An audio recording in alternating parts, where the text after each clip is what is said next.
capturando já, ó. Aí vai filmando aí. Aqui é a descida da perigosíssima Serra dos Pneus.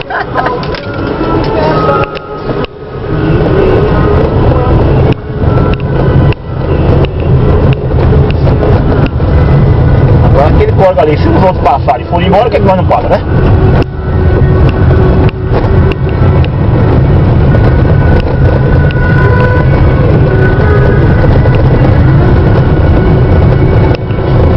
Eu deixo você do outro lado ou você passa a natureza? Na rua.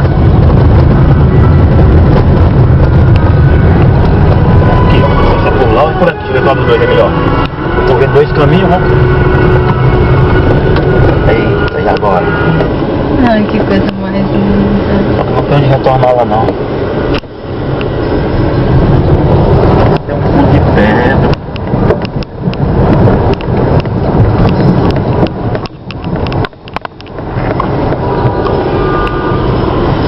Vai ter gente filmando passando o carro, né? Não dá pra voltar não, né? Se eu fosse pra retornar aqui, eu ia fazer. Eu vou fazer isso.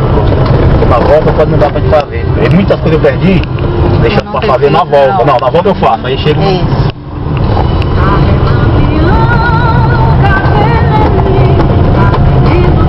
Você perde uns 3, 4 minutinhos fazendo isso, mas...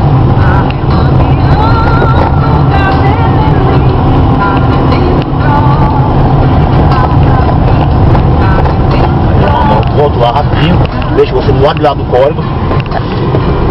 Enquanto você vai filmando os currais aí.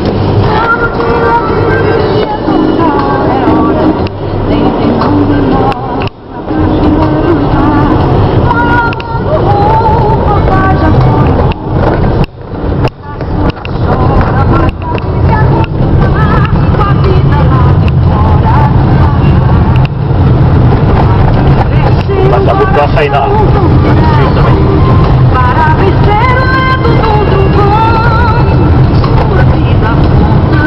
Eu fico de cá, não? É, aí você desce aqui, amor, eu vou lá e volto. Lá vou mandar na plaquinha ali e volto. Esse filme eu passando na água. Você vai ficar aqui debaixo daquela árvore ali, ó. Sei.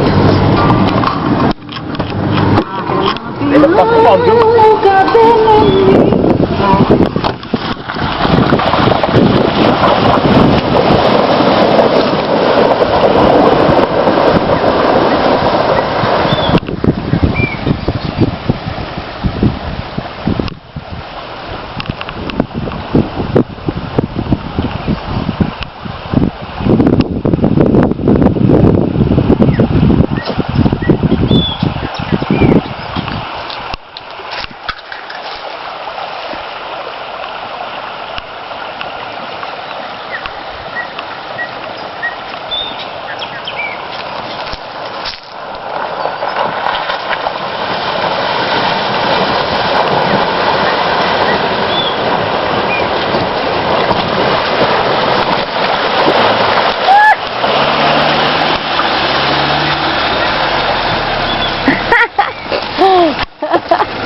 Muito bom. Ficou bom, amor? Muito bom. Passei na parte funda ali, ó. Cheio o carro d'água. De dentro, vida? Aí? Vazando dentro do carro. Tá falando sério? Olha, já acabou. Parou de Não, filmar já? não. Vou parar. 3 minutos de filmar já.